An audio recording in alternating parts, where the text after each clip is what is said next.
안녕하십니까. 저희 F조에서는 핵권국, 중견국, 약소국 입장에서 핵무기의 의미와 사용 가능성을 중심으로 핵무기는 과연 실제 사용할 수 있는 무기인가? 라는 주제로 발표를 진행하겠습니다. 먼저 서론과 핵 전략 개념 부분을 맡은 국제관계안보 전공 강대진입니다. 일반 국민들에게 핵무기는 사용 가능한 무기인가? 라는 질문에 통상적으로 핵은 상호 확정 파괴라는 관점에서 이해되기 때문에 사용 불가능하다라는 관점이 지배적입니다. 하지만 지금의 미국과 북한의 핵무기 전략적 운용에 관한 변화를 살펴보면 반드시 그렇지만은 않을 것이다 라는 생각이 듭니다. 따라서 이번 시간에는 핵무기의 사용 가능성이라는 측면에서 해답이 아닌 새로운 관점을 던져보고자 합니다. 로디 교수, 리델 하트, 스나이더 등이 이미 지적한 바와 같이 핵 전략의 지배적인 개념은 억제입니다. 다만 여기서 한 가지 짚고 넘어가야 할 부분은 억제에 있는 보복의 개념인 징벌과 보상의 개념인 거부, 이 두 가지 기능이 상존하고 있다는 점이고, 특히 우리 조에서는 징벌적 차원의 보복 개념을 집중적으로 다루고자 합니다. 핵 억제 전략은 크게 세 가지로 구분할 수 있는데, 표에서 보시는 바와 같이 최소 핵 억제 전략이건, 제한적 억제 전략이건, 최대 핵 억제 전략이건, 이 세 가지 핵 전략은 모두 핵무기 사용의 수준을 언급하면서도 공통적으로 사용을 전제하고 있음을 눈여겨봐야 할 것입니다.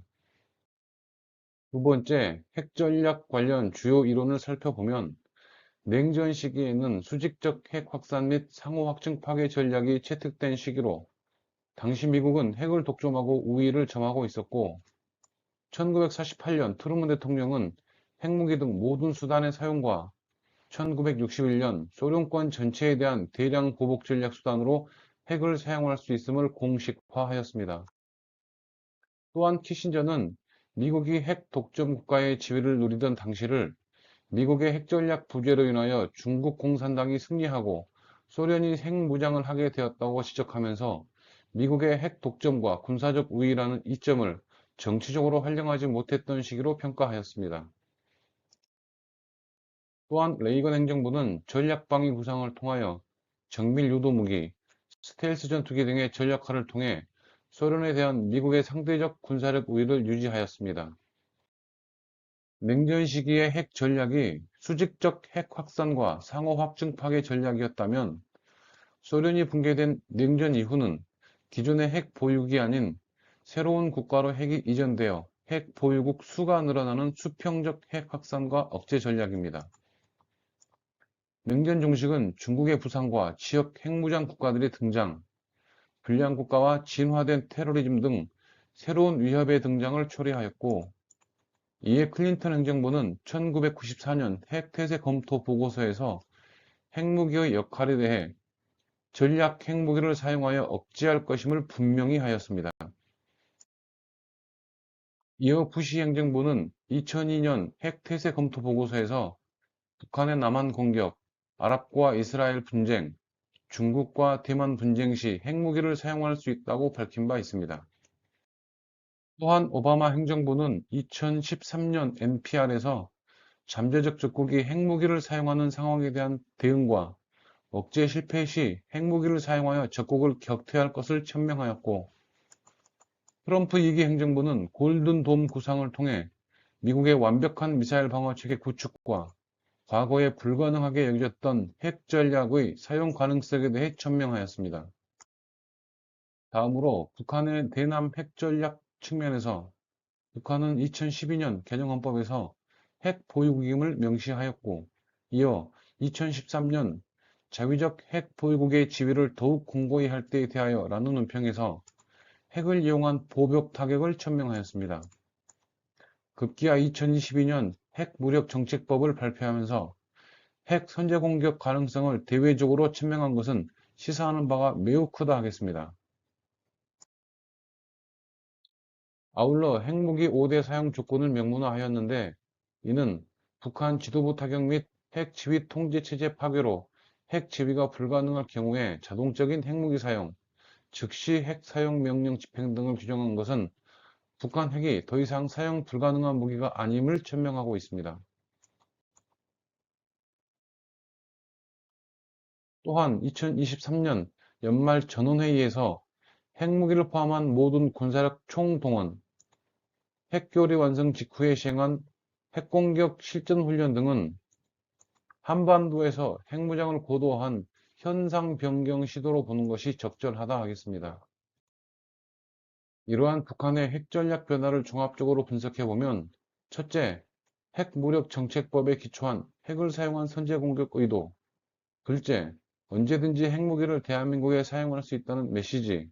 셋째, 핵 능력은 이것을 사용하겠다는 의지에 달려있다 할 것이고, 결론적으로 북한 핵전략 변화의 궁극적 지향점은 러셋 교수가 지적한 바와 같이 한반도에서의 제한적 핵 전쟁은 충분히 발생 가능하다는 점이라 하겠습니다. 다음은 백신영 원우께서 국가 유형별 핵 전략에 대해 발표하겠습니다. 패권국가 주요 강대국 국가 유형부 핵 전략을 알아보겠습니다. 저는 북한 동아시아 전공 백신영입니다. 먼저 패권국 미국의 사례입니다. 제2차 세계대전 말 미국은 히로시마와 나가사키에 핵을 실제로 사용했습니다. 이 시점에서 핵은 말 그대로 전쟁을 끝내기 위한 실질적 전쟁 수단이었습니다. 하지만 전쟁 이후 상황은 달라집니다. 트루먼 행정부는 한국 전쟁 초기와 중반에 핵 사용을 여러 번 심각하게 검토했습니다. 그럼에도 실제 사용으로 이루어지지 않은 이유는 소련의 핵 보복 가능성이 있었고 이미 형성되기 시작한 핵 사용은 비도덕적이라는 국제 여론과 동맹국의 이탈과 전쟁 확정 우려 등 다양한 상황적 요인들 때문이었습니다. 냉전이 심화되면서 미국과 소련은 서로 상대로 대량 보복 전략을 내세웠고 이후 상호 확증 파괴 체제로 들어갑니다. 이 단계에서 핵은 써서 이기는 무기라기보다는 서로 못쓰게 만드는 공포의 균형 장치로 의미를 바꾸게 됩니다. 탈냉전 이후 오늘날까지 패권국 미국은 핵을 국제 질서 유지와 동맹 보호를 위한 확장 억제 수단으로 활용하고 있습니다. 미국의 핵은 이제 국제 질서 유지 및 동맹 보호를 위한 확장 억제 수단이라는 성격이 강합니다. 구체적으로 미국은 나토, 한미, 미일 동맹국에게 핵 우산을 제공하겠다고 약속합니다. 동맹국이 핵 공격을 받으면 자국 영토처럼 간주하고 보복하겠다는 의미입니다. 이렇게 함으로써 미국은 동맹국들의 독자 핵무장, 이른바 핵 도미노를 막고 자신이 설계한 비핵산 체제와 국제 질서를 유지합니다.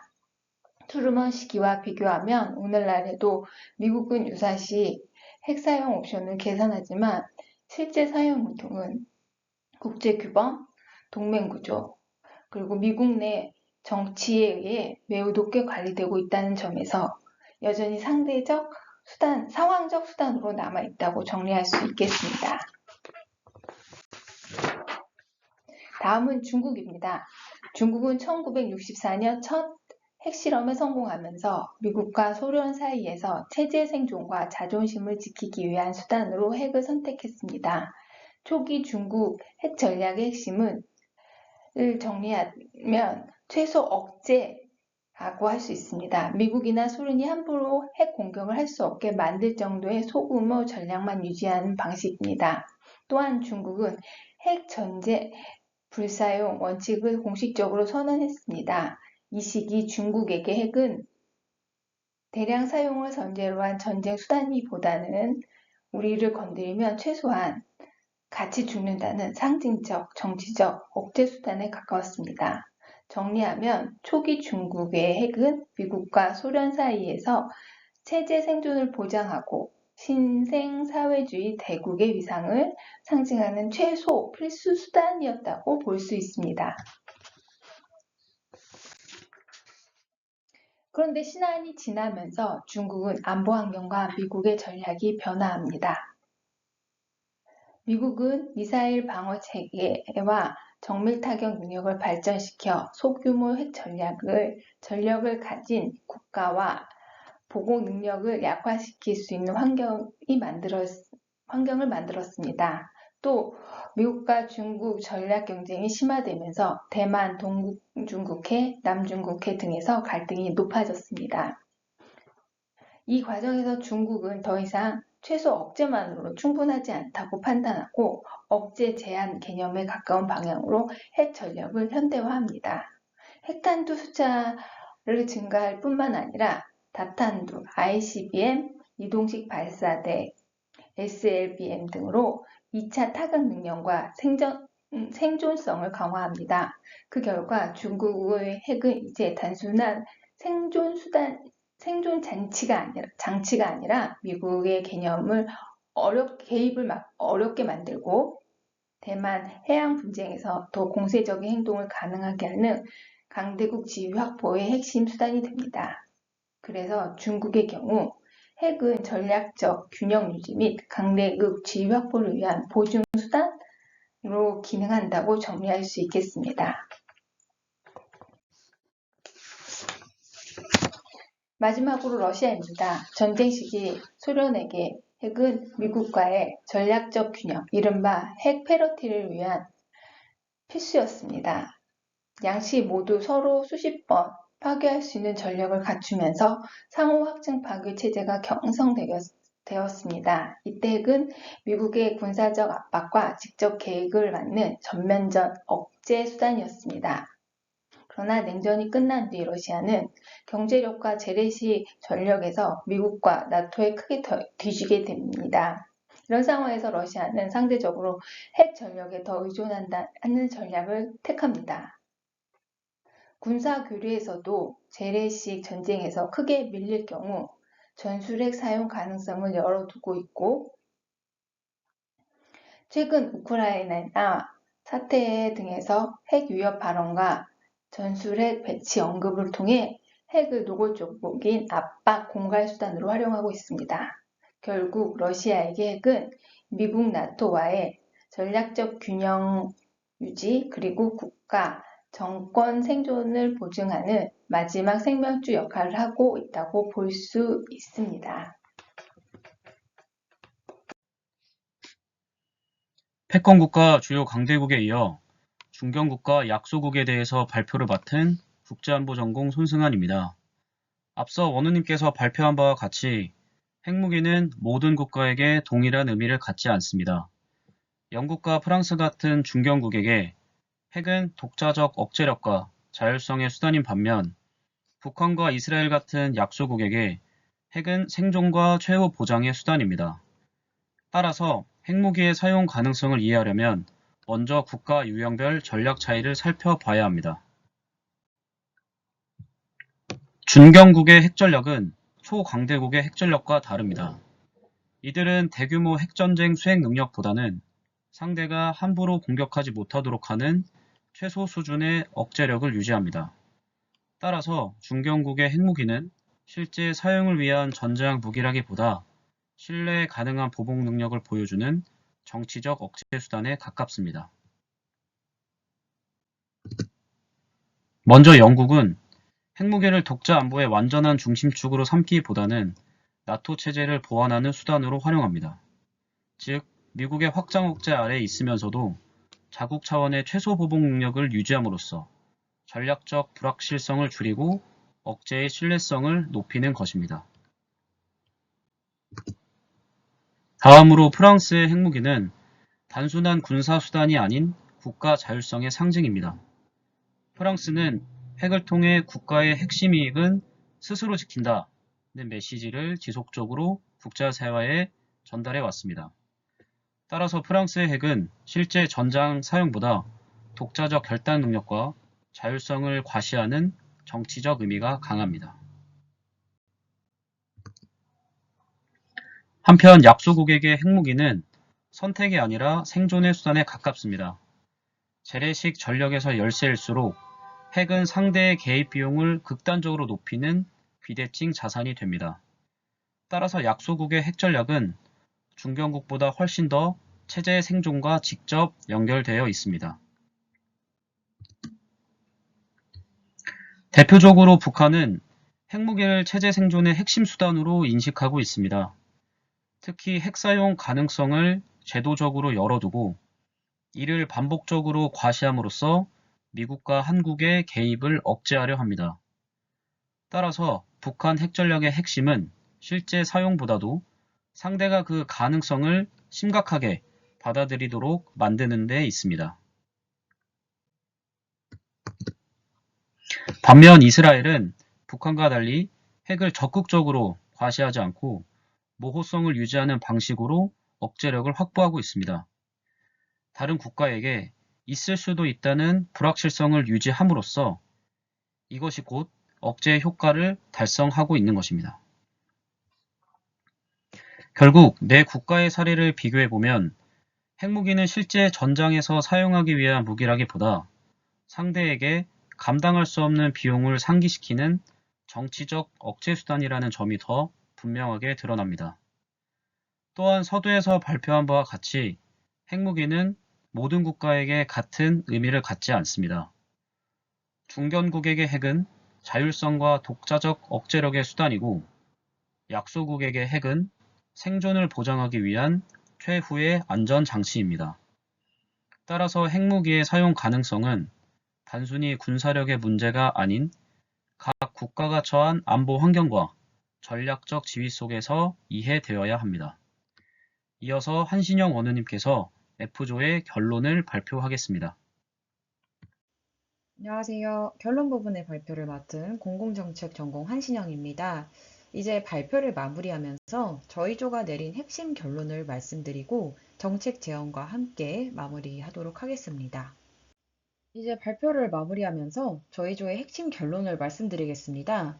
저희는 핵무기가 단순히 전쟁을 막기 위한 억제 수단에 그치는 것이 아니라 국가 전략 전반에서 중요한 자산으로 기능하고 있다고 보았습니다. 또한 핵무기의 의미는 단순히 보유 여부만으로 결정되는 것이 아니라 그것을 어떤 방식으로 활용하고 상대에게 어떤 인식을 심어주느냐에 따라 달라진다고 판단했습니다. 그리고 핵무기의 실제 사용 가능성 역시 모든 국가에 동일하게 나타나는 것이 아니라 각 국가의 국제적 위치와 안보 환경에 따라 다르게 해석되어야 한다고 보았습니다. 즉, 핵무기는 하나의 동일한 군사 수단이라기보다 국가 유형에 따라 역할과 의미, 그리고 사용 가능성이 해석이 달라지는 전략적 자산이라고 정리할 수 있습니다. 먼저 첫 번째 결론입니다. 저희는 핵무기가 단순한 억제 수단을 넘어 국가 전략의 핵심 자산으로 기능한다고 보았습니다. 미국의 경우 핵은 적의 공격을 막는 수단일 뿐만 아니라 동맹국을 보호하고 국제 질서를 유지하는 전략적 도구로 활용하고 있습니다. 중국은 핵전력 현대화를 통해 강대국으로서의 지위와 전략적 균형을 유지하려 하고 있고, 러시아는 재래식 전력의 열세를 보완하고 상대를 압박하는 수단으로 활용하고 있습니다. 이처럼 핵무기는 단순한 군사 무기를 넘어 국가가 자국의 안보와 외교적 목표를 달성하기 위해 활용하는 전략적인 자산이라고 볼 수 있습니다. 두 번째 결론은 핵의 의미는 보유 그 자체보다 그것을 어떻게 활용하느냐에 더 크게 달려있다는 점입니다. 북한은 핵무력 법제화와 미사일 시험 발사를 통해 핵을 실제로 사용할 수도 있다는 인식을 심어주면서도 억제력과 협상력을 높이고 있습니다. 반면 이스라엘은 핵 보유를 명확히 드러내지 않는 핵 모호성 전략을 통해서 불확실성 자체로 억제 효과를 유지하고 있습니다. 또한 영국과 프랑스는 핵을 적극적으로 사용하기 위한 무기라기보다 최후의 수단이자 전략적 자율성의 상징으로 활용하고 있습니다. 따라서 핵 전략의 핵심은 핵을 갖고 있느냐보다 그것을 어떤 방식으로 보여주고 운용하느냐에 달려있다고 할 수 있습니다. 세 번째 결론은 핵무기의 사용 가능성은 국가의 위치와 안보 환경에 따라 다르게 해석되어야 한다는 점입니다. 미국 같은 패권국은 핵 사용 옵션을 보유하고 있지만 국제규범과 동맹구조 등의 제약 때문에 실제 사용 문턱은 높은 편입니다. 또한 이제 중국과 러시아 같은 강대국은 핵을 직접 사용하기보다 전략균형 유지와 상대 견제의 수단으로 활용하려는 경향이 강합니다. 영국과 프랑스 같은 중견국은 핵을 최후의 안전장치이자 자율성의 상징으로 보고 있습니다. 반면 북한은 체제 생존을 위해 핵 사용 가능성을 더 높게 보이게 하면서 억제 효과를 극대화하고 있습니다. 따라서 핵무기의 사용 가능성은 일률적으로 판단하기보다 국가 유형과 안보 환경에 따라 다르게 이해해야 한다고 정리할 수 있습니다. 이러한 결론을 바탕으로 저희는 두 가지 정책 제안을 제시하려고 합니다. 먼저 첫 번째 정책 제안입니다. 저희는 한국의 핵무장 여부반을 중심으로 안보를 바라보는 이분법적 접근에서 벗어날 필요가 있다고 보았습니다. 물론 한국 사회에서는 독자 핵무장에 대한 논의가 계속 제기되고 있습니다.